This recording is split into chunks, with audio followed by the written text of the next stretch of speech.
Jordan, welcome, man. It's a pleasure to have you here on the summit with us. Yeah, thanks for having me on, man. I appreciate it.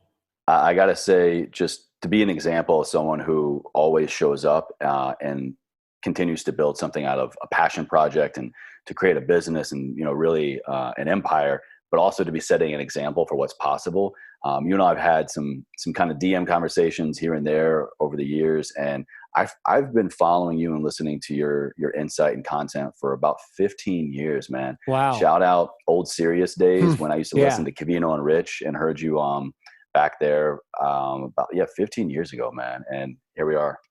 Yeah, it's been a while. I didn't even realize I've been doing this for that long. Yeah, I think it's probably like year 13 in change. So it's been a minute for sure. And a great example of how in 13 years you can take your show to space, even have a cool Yeah, space cat. Space Cat and everything.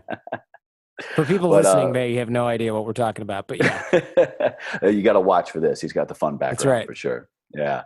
But how is Jordan Harbinger doing during a global pandemic? Mm, How are you checking in today, man? I'm fine. I am a little bit bored of not being able to go out and do anything. But I kind of like this whole no traveling thing.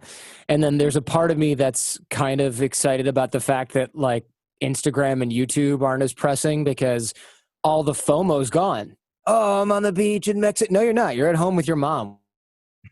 You're like, oh, you're just walking your dog at home because you literally can't go anywhere else. All those stupid prank videos, those are just getting reposted. Nobody's making Yeah. new stuff for that. You can only, when you're stuck at home, it's harder to make dumb crap, although people have managed, but it's easier to True. make intellectual thinker based content, which is like what we do on the Jordan Harbinger Show. So my life is business as usual. I can still read 3 books a week, do a bunch of interviews, the hour long, long format. I don't have to do stupid Instagram stories from an airport lounge and be like, yeah, I'm on my way to Cabo. None of that. I'm off the hook for all that. You never were actually. No. I was never doing that. No, I was never doing that. And now I feel like no one else can do it, which makes me feel better too. That's good, man. That's good. And from the very beginning to now, I think it's pretty obvious that your why for what you do and how you do it has always been pretty clear, and that's been developing and strengthening human relationships, human relations, human connections, and also helping others do the same. Would you say that right now is a unique opportunity to get better at this skill set? Is it a more difficult opportunity, more difficult Mm. time, or even maybe easier? Well, now's a good time to do a bunch of networking if you've been putting it off to the side. Because I think a lot of people, they think networking is like going to these dumb mixers and events like that. And it's really not that at all. Creating and maintaining relationships can be done mostly from your phone. Mostly it's about check-ins consistently over time, introducing people to one another. So a lot of people that thought, oh, I don't need to do this, I'm too busy, I can't do it right now. Now's a great time actually to reach out to people that you haven't talked to in the past. I've been running people through drills on how to do this, which are in our 6-minute networking course, which is like this free course that we run. And it's a perfect time now, and it's too late for a lot of people. I mean, I say too late. It's never too late. But I say too late because I think how many million, like double-digit million jobless right now. And a lot of those people Yeah. have no fallback network. They can't call anyone and say, hey, I lost my job. What can I do? They're just stuck because they didn't dig the well before they got thirsty. And look, it's an economic downturn. I'm not saying if you're out of work, it's your own fault because you didn't network or something like that. Like we're in an exceptional time. But what I will say is I've got a lot of emails and messages in my inbox that say, thank God I started reaching out and digging the well before I got thirsty because I just got laid off from my job and I made 5 phone calls and I'm back at work, working from home in a totally different industry. And that's kind of a big deal. That's a Hmm. really good insurance policy because a lot of people who didn't bother to do that or who didn't have broad networks that maybe they knew a bunch of people in food and beverage where there's 8 bajillion layoffs, but they didn't branch out outside of that. Those people might not be able to pay their mortgage next month. They might not be able to get food for themselves and their families. I mean, the consequences are really serious. And that's one reason why I'm so bullish on crafting and maintaining relationships. And that's why I give away that knowledge for free, because the best way to get it into as many people's hands as possible is to give it away. because then there's no friction. There's friction like laziness and lack of motivation, but there's nobody saying, I don't have a credit card, I don't have this. There's excuses like people saying they don't have time. That's why right now is a unique opportunity for people who have nothing but time to start digging the well, even if they're already thirsty, because the best time to plant a tree is what's that Chinese proverb? The best time to plant a tree was 100 years ago. The second best Yeah, time is yeah, right now. Maybe it was yeah. 20 years ago, whatever. Doesn't Or matter. yesterday, I think. Yesterday, yeah, something like that. The second best time is right now. And that's true with networking and relationship maintenance and things like that too. If you cannot, if you don't have anybody to fall back on right now, you can do one of two things. You can cry about it a lot. And I totally endorse that. If you've hit hard times, like, you're allowed to feel bad, but you should also be doing something about it. And the best thing to do is the thing you should have done years ago, which is make sure that you're reaching out and connecting with people. And I don't mean like haphazardly crafting relationships everywhere. You can do that over time, but it's Yeah, what about is the art and the consistency. science behind all of this? I mean, like the Sure. a right way or just better ways, really. Yeah, I mean, a good place to start with this is to do a drill or an exercise that I call lay off lifelines. And what this means is take take out a notebook or a piece of paper, or just type it out.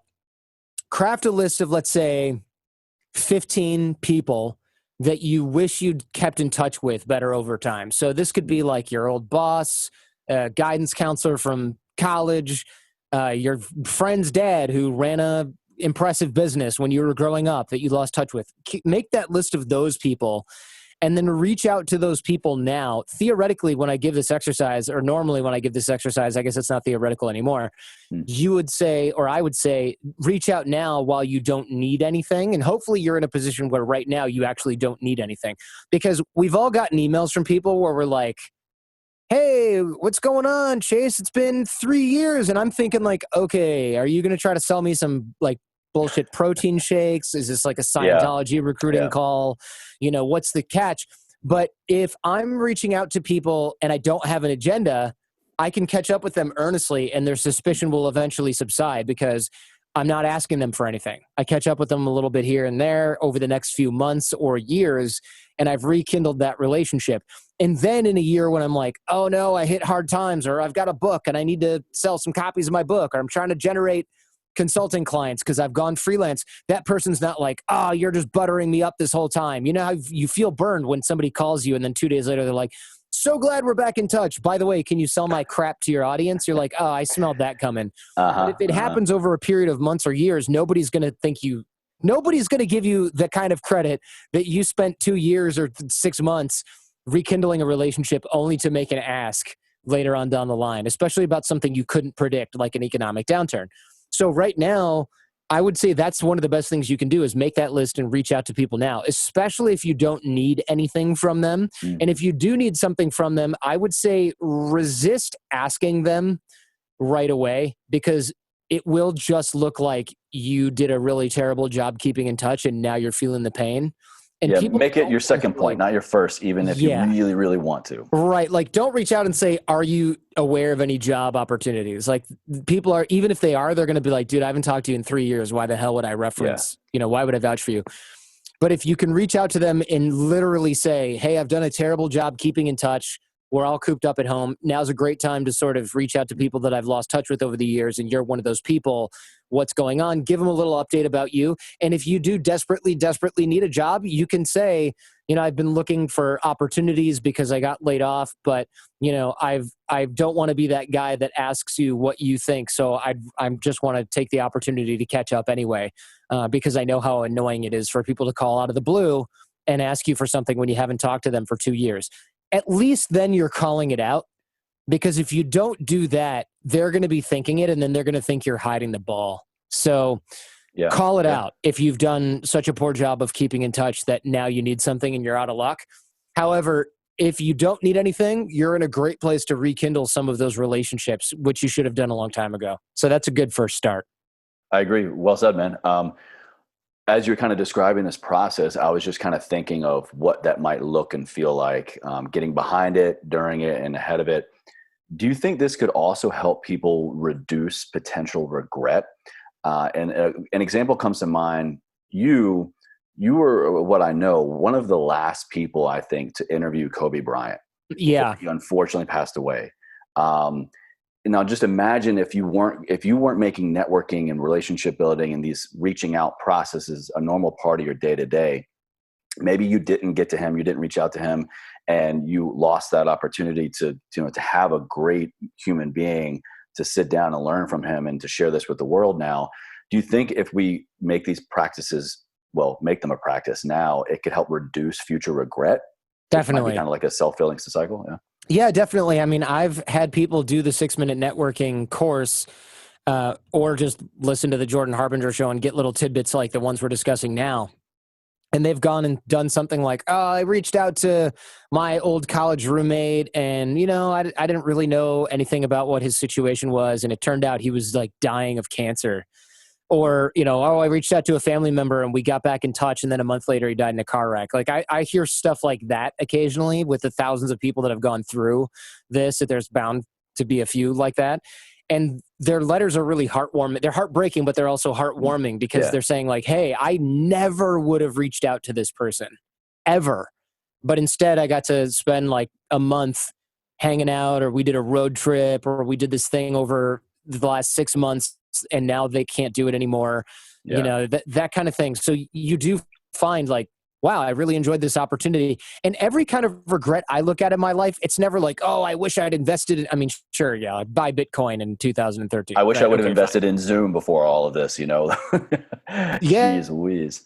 exactly. Lots of stock, there's stuff like that. But there's also the real regrets, like the personal regrets are things like, why did I bail on a trip with a bunch of my college buddies thinking I can do the next one? And then I went to like a freaking meeting that I thought was important, or for like a job that I quit 3 months later, or like an interview for something that it turned out I didn't want. Now, look, I'm not saying skip work meetings and run your career and go on these trips and things like that. That may be advisable in some cases and others not. Maybe. But like, I look at things and I go, wow, I skipped a trip. Like, a real example, I skipped a trip to Iran in 2010 to do a speaking gig where they forgot to advertise the speaking gig. So there were like 3 people in the audience. And I was like, Oh I'm no. super pissed about this. And then after the event, the guy who ran the event was so embarrassed that he basically stopped answering my emails. And he even told me, he's like, I'm so embarrassed I can't even face you. So I lost the relationship, and the opportunity was a huge waste of time. And then I looked at those trips, the photos from the trip to Iran. It looked amazing. A bunch of my friends went. And I was like, I'll go on the next one. They're like, we're definitely going again. And now you can definitely not go to Iran and do the same thing these guys were Yeah. doing 10 years ago. At least not really. So My I regret. family's all Iranian. We've Are been they? wanting to go for years, and Yeah, it's not good timing, not safe at soldier. all. No. Not good Yeah. timing, soldier. Mm. Especially for a guy like you, having been in the military and things like that, like, so there's a lot of More aware. opportunities like that I've, yeah, you've read the news in the last Yeah. decade. There's a lot of opportunities that I've like put to the side, and I realize like, oh crap, this isn't like a seize the day, the time is now kind of speech, because there's plenty of reasons to like not do a bunch of random stuff and then like buckle down and do your career. But I look back and I'm like, man, I spent a lot of time in LA and didn't love it, and should have moved years ago, and should have taken this opportunity and that opportunity. And I'm not saying like, oh, if only. I mean, there's some of that, but those regrets should inform your future behavior. Mhm. Otherwise, they're just a waste of time. So I look now when somebody says, oh man, you should join this group. I'm going to the Amazon rainforest and it's going to be awesome. And I go, I don't really have time, this, that, and the other thing. And then I'll talk to my wife and she's like, you don't really have time, but also you kind of could make some time and do it. And then I'll go on this trip and I'll be like, wow, that was a life-changing experience Yeah. with a bunch of people. That definitely was something I'm glad I did. But you can put these things off forever. And I know this because I talked to my parents and I'm like, why didn't we go on vacations when we were a kid? And my parents are like, we were working. And I'm like, Mm. did we need to? Like We you couldn't have guys taken were a long weekend to the beach here and there. totally. I mean, my parents retired when they were younger, and now they're like, what are we gonna do? Let's go on a trip. Let's go on a vacation. And I'm like, hello, I can't. I can't go. And they're I'm the family bored. man now. Yeah. Yeah, they're bored. They're in like every travel club and known to man, and they're enjoying themselves. But I'm like, I bet you that they would have traded, a year of this like hustle bustle or like art lessons at the Yeah. YMCA for like a couple of freaking family vacations back in the 90s, you know? I know they would have. Oh, for sure. No doubt, man. One other thing that comes to mind in your story that, if you're open to it, I'd love to pick your brain on, and that is rebuilding. I personally know your longevity and your story of everything you've done, businesses you've done, content you've done. And a couple of years ago, you faced some big hardships, like things happened and you were put into a rebuild position. I think a lot of people right now are in that rebuild position, whether they're aware of it right now and trying to take advantage or seize opportunities and build something online, or they're recognizing that they're going to soon be in a rebuild position. Without needing to get into too many specifics, just that mentality of rebuilding, of just like, this is my truth, this is what I'm presented with, how do I move forward? Like, what can you kind of share on that concept? Yeah. So this goes back to the networking stuff too. When I had to start my business over due to a falling out, it was kind of planned and kind of wasn't. And it ended up being harder than it needed to be for me in the beginning. And now it's much harder for my former business partners in the end, which I should say, I should be all like above that and be like, that's terrible. But I'm like, suck it, you know, because I'm still Kudos to competitive you, like that. man. Like, seriously, the way you handled it, I mean, just like such an example. Well, I appreciate that because there was definitely time where I was like, could I get away with maybe quick, you know, like, can I get away with like, who can I hire? You know, the things that go through your head when you're in like really feeling it. Sure. Yeah. And in some Um, ways, rightfully so. yeah, definitely. And still now, like someone goes, oh, well, have you forgiven them? I'm like, no, I wouldn't pour water on them if they were on frickin' fire. No.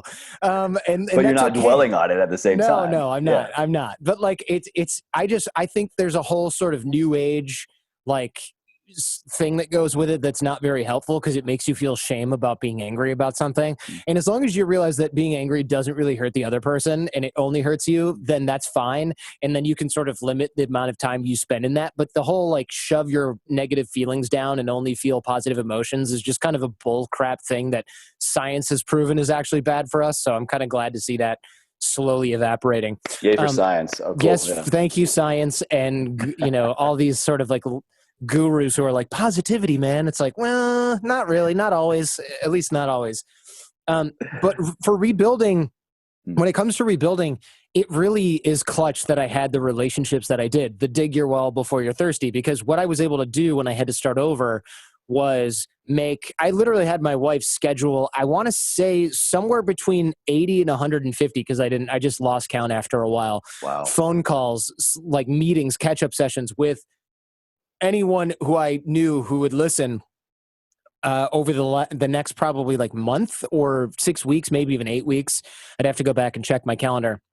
And it was like all day, every day. So I was able to process what was going on, get advice from really high quality, qualified people, and have my friends help me. So I would make one phone call and they'd be like, here's what you should do. I went through this with my company, 1-800-GOT-JUNK back in the day. Do this, this, this, and this. And that would be helpful. And I'd call another friend and they'd be like, I'm mailing this to my entire mailing list right now to help get people back on to Wow. your show Wow. right away. And then other people would say like, oh, all right, we have to schedule some free commercials for your new show so that people know that you left and all that stuff. And then other people were just like, hey, I'll listen to you complain for an hour because like we're friends. And, All there was a very lot of that. pertinent, necessary Yeah, components to rebuilding. Yeah, exactly. absolutely. Emotional support, Yeah. material support. I had people offer me like hundreds of thousands of dollars in loans, which I didn't need, thankfully. But you don't get that from somebody who you call, hey, it's been 20 years. Can I borrow $100,000? Go away, man. Who are you, con artist? But when you True. call people that are familiar with you, they're like, what? Oh, I can't believe it. Look, I can loan you 200 grand like right now. And I'm like, wow, that's Yeah. super kind. Just the offer made me think like, well, this person's willing to invest a huge amount of money in me. They obviously believe that I'm not going to screw this up. So, maybe I'm not going to screw this up unless I want to. So there was that. And then of course my wife was huge when it came to this because we had a healthy relationship and she was really good at balancing helping me get things done, helping me rest, and also being like, dude, toughen up, and my team as well on the Jordan Harbinger Show, like the podcast team, they were really good about being like, we feel bad. By the way, put your big boy pants on. We got to get this done. You can't Time whine to get to work. anymore. Yeah. Time to get to work. There's stuff like that. And that was great. That was really helpful. And a lot of them worked for free for months before I could pay them. And then, you know, we got ramped up and I was able to pay them back and make them whole again. You don't get that if all of your relationships are transactional, because people would be like, why would I help you? You know, you can't do anything for me right now. Mm-hmm. And I found a couple of people like that. But since let's say I made 150 calls, 150 asks, and like 2 of them were kind of like, what can you do for me? That made me realize that was their crap going on. Like, exactly. That was like a thing that was wrong with them, not something that was wrong with me. And it's funny because the more I talk about those specific incidences, a lot of people in my circle will be like, was it this person? And I'll be like, yeah, good guess. And they're like, yeah, that doesn't surprise me. I figured of all those people that it was them. And I'm like, wow, this guy has a bad reputation. Like if they guess that it's you have a bad reputation, right? Like, that's not good. So I had a lot of people have my back, some that I didn't even expect. And that was crucial in getting me moving forward. That's actually what the article was about in this month's edition of Startup Magazine, of which I am on the cover. You just posted that on your Instagram, right? I did post it on my Instagram, and I would say that it's probably got to be the worst selling issue of that magazine of all time, because every single bookstore in North America is closed right now. True. So it does have a digital edition, but I'm look, at least I'm number one at something. Number one worst selling magazine cover of all time for sure. You're killing the pandemic. I'm killing. Yeah, exactly. So that article in that magazine is about how your network, your relationships, it's like the best insurance policy that money can't buy. If you me $3-4 million, but I had to start over and I couldn't call in any help from anybody, I would be like, no way. I wouldn't take it, because the money wouldn't have been able to do nearly what the relationships were able to do for me restarting the business. And so I and here's the thing, it didn't cost me any money to craft those relationships in the first place. Like, yes, I spent money getting to conferences. Of course, time is money in a business and things like that, but I didn't pay those people. I didn't pay those people to be there, right? I invested in them. I helped them when they needed things without the expectation of getting anything in return. I went to conferences and met up with them. I listened to them when they had problems. They helped them solve problems of their own. I didn't think like, one day I'm going to be screwed. That's the thing with dig the well before you get thirsty. Everyone's like, I'll never be thirsty. Right. But then when you are, you're like, oh shit. Then you're dying of thirst, actually. Then you're dying of thirst. Yeah. You're nowhere near anything. You're nowhere near a source of water. So like, you really do have to make sure that you do this. And I will say that it's kind of just, it's like 50% luck that I was practicing what I preach before, and I was actually doing the relationship thing that I now teach and that I taught before. Because if I didn't, and I was just like, dig the well before you get thirsty, and I wasn't actually doing that, I would have been totally screwed. So many things there, man. And I'll just say, like, yes, ditto to all of it. I can tell you now, for personal experience as, a fellow podcaster, fellow relationship builder, networker, that has been hands down the highest ROI I could have ever asked for. Just doing the podcast for fun, then monetizing it. But it has been all of the relationships, the meaningful relationships, the wells that we have been digging for each other in our journey that have been monumental. People now that even people that are not speakers at this particular event, I am able to share this with, and without a shadow of a doubt, they're like, yes, Chase, how can I help? Can I promote it? Can I email it? Can I do all of these things? And like, that's invaluable in my opinion, which I would even say is a great time now for somebody. Here's a great tactical move or practical move. Okay, Jordan, Chase, how do I actually go about these relationship buildings right now? Start a podcast. You have a platform, an excuse to connect with and bring on these other people and get them into your world and, give them value and receive value in return. Absolutely. Yeah. And of course, you don't have to always make it some big to do, right? Like a lot of what I do, the vast majority of what I do when it comes to networking is simply introduce people to one another. Like, I've got a buddy who is trying to move the supply chain for N95 masks to the United States, or at least part of the supply chain, like have available supply chain from beginning to end. I forget what you call that with supply chain, but like, it's kind of like the farm to table of masks, where you produce you get the raw material, you produce it here. That way there's no reliance on foreign powers, especially reducing China. as many middle steps as possible. Yeah. Right. And he's like, got the equipment, he bought this, that, and he's a real hustler, a really good entrepreneur. And he's got the assembly line, and he's like, my bottleneck is this raw material, and there's only like one company that makes it in the United States, and they're really a defense contractor or supplier, something like that. They're preempted. So I happened to find somebody who knew the CEO of that company, and I was like, No could you way. call him and see if he would sell like 5 tons of this each month to my Wow. friend's factory? And she was like, oh, that's a weird ask, but yeah, sure. So she did, and the CEO was like, what's he doing? And oh, he's trying to move the supply chain for masks back to the United States. The guy goes, I love that mission, let's do it. What, like, introduce me to him. So Wow. this guy went from like an impossible to solve problem almost, because normally you have to buy that fabric from India, Russia, China, that's just where it's made. And now he's like got the one person probably in the entire world that has it in the United States anyways. Damn. And that was partially luck, but you're increasing your surface area for luck when you know thousands of people or hundreds of people, and you're willing to make asks, right? So I asked somebody who found this woman who knew that guy. And that guy I asked, by the way, because I knew this example might come up. She said, yeah, I don't really know him well, but and I'm trying to get this right. It was like, it's my college roommate's cousin's boyfriend's uncle, literally. Wait, no way. Yeah. And I was like, well, how do you even know him? And she's like, oh, he was on a conference call about this other thing, and I got him on that call because it was like a project for medical technology that she happened to be running, and she looked for a speaker, and someone's like, oh yeah, my cousin's boyfriend's uncle is this guy. So she had that relationship, and I've never met this woman in my life. She's a friend of a friend, and turns out my friend doesn't even know her at all. He just met her on another call. So that's the type of connecting you can't. It's the type of connection that you're able to do. And it really is like 6+ degrees of separation to the max. But if you follow those leads up, and my friend goes, dude, if this comes through, it's like a game changer for my entire business. And he was literally on his way.